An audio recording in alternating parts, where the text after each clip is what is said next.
Hey everyone, it's Ben Hardy here, and in today's going to be comparing a Jeep Wrangler Rubicon 392 to a Ford Bronco Raptor. Before we get in this video, I want to give a huge shout out and thank you to the Dodge Ram here in Sandy for giving me some time with both of these off-road rigs. I'll include a link to their website in the description down below. Also include a link to my car buying guide. Let's get into it.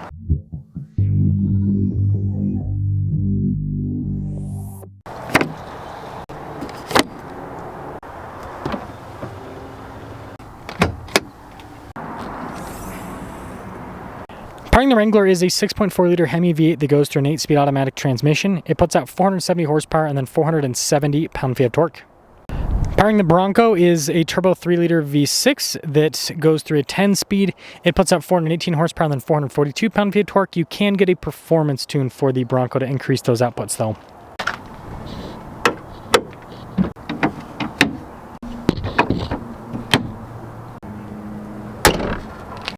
Before we move forward with this comparison, I do want to mention if you want to see more videos just like this, then I recommend you subscribe because I post content every single day.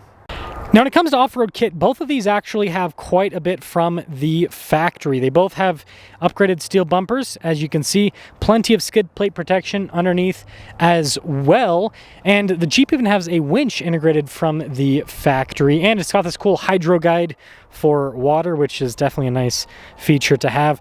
The Ford just has this cool kind of like vent piece there up top. But yeah, this is crazy. We live in a world where you can get vehicles with this much kit right out of the box. The Bronco comes with 37s as standard. The Wrangler comes with 35s. You can fit 35s, or 37s rather, on the Wrangler. But yeah, nothing from the factory at this point. Body painted fender flares on both of them. The Wrangler has a body painted hardtop. The Bronco does not, but you can actually get a body painted hardtop with the new Broncos, which is pretty cool if you ask me. They both have rock rail protection. These aren't steps, but they almost kind of function like it, whereas the Bronco has actual steps. Now, the Bronco, just like other Bronco models, has independent front suspension, live valve Fox shocks with this Bronco Raptor, which is a huge upside over the Wrangler. The Wrangler has solid axles, which I see is a big upside for off-roading, but it just has dinky little shocks that aren't all that fancy. Here's the side profile with the Wrangler. It's got that cool military SUV boxy appearance. And then here's the side profile with the Bronco. Same thing, it's got that big boxy SUV appearance. So sorry about the beeping in the background. Someone, for some reason, put the alarm on that truck, and yeah. Anyways, with the Bronco, you guys can see that we've got quite a bit of storage. Of course, it stops as soon as I mention it, but quite a bit of storage, more so than the Wrangler. And that's one thing that's a benefit of the Bronco is you got more storage, but also a downside with the Bronco because the Bronco is a bigger, heavier vehicle, but bigger, heavier means more storage. Both of these vehicles are equipped with full-size spares on the rear, and then you guys can see here with the upgraded bumper with the Wrangler. Same thing with the Bronco. Recovery points on both of them as well. And this is where you can really see the size difference with the vehicles. The Bronco is quite a bit bigger. Now taking a quick look at space in the Bronco, it's not going to be the most spacious on the planet, but you know, pretty decent. And you got these cool seats with this one. Bucket type design, and then plenty of top insulation and everything. And popping over to the Wrangler, pretty similar in terms of spacing and all that. The seats are a little bit less sporty, kind of more just like luxe with the leather trim. And you see the same thing with the door panel, and just like the Bronco, it does have top insulation. And starting up the Bronco, boom. So this has just over 1,000 pounds of payload and weighs 5,800 pounds, by the way. Full digital gauge cluster, which is actually available on all Bronco models now, which is pretty cool, but it first debuted here on the Raptor. Got the little marker there up top. Really nice trim on the steering wheel, paddle shifters there on the back. Raptor logo down below. You've got your steering adjustment, your custom mode, your suspension, your exhaust adjustment. We also have a 360 camera system with this as well, which is really cool.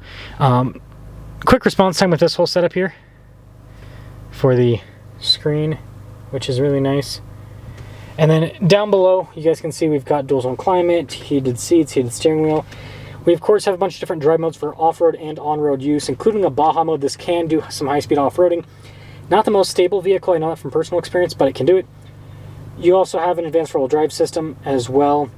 And then being a Bronco, stabilizer bar disconnect, front and rear diff locks, trail turn assist, stability control, all of that is up there. But yeah, having a diff locks is nice, and it's cool with the Raptor there. And then the seats, I mean, these are cool seats, like the bucket trim and everything. 6 auxiliary switches, and then again, top insulation and hardtop. And let's start up the Wrangler. Ba-boom, bada-boom. So this has just over 800 pounds of payload, 850 to be exact. And this weighs about 5,500 pounds, so 300 pounds less than the Bronco Raptor, which is the average size of an American nowadays. I'm just kidding, but also not kidding. So anyways, not a big weight difference. partially analog, partially digital gauge cluster. And again, this is kind of more luxe with the interior, like just nicer materials throughout. It's still have paddle shifters and everything that's cool and sporty, but Jeep's always been kind of more luxe, I feel like, compared to Ford, at least the new stuff.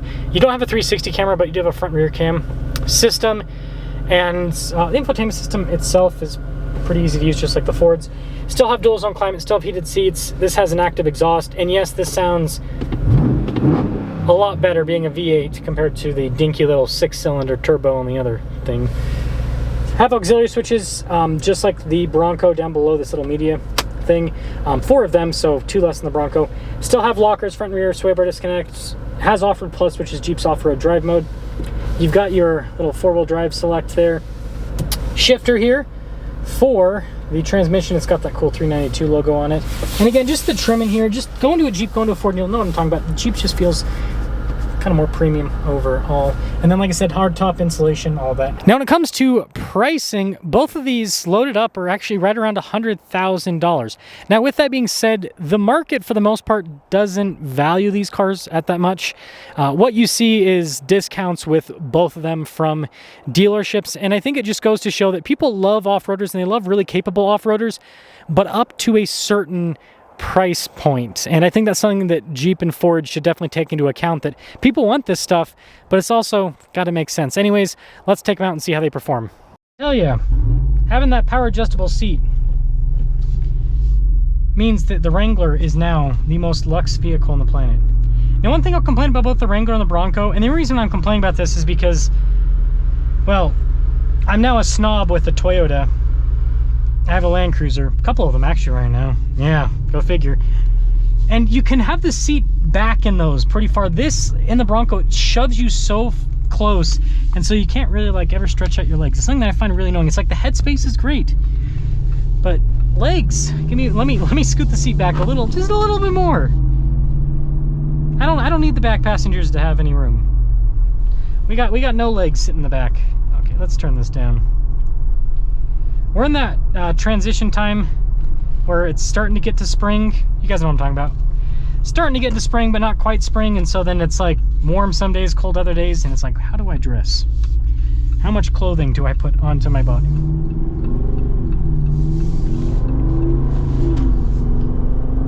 And so you always have this question, like, how much clothing do I put on my body today? Do I wear a jacket? Do I not wear a jacket? It's always confusing. It's conflicting. Be easier if I worked in a cushy inside job, right?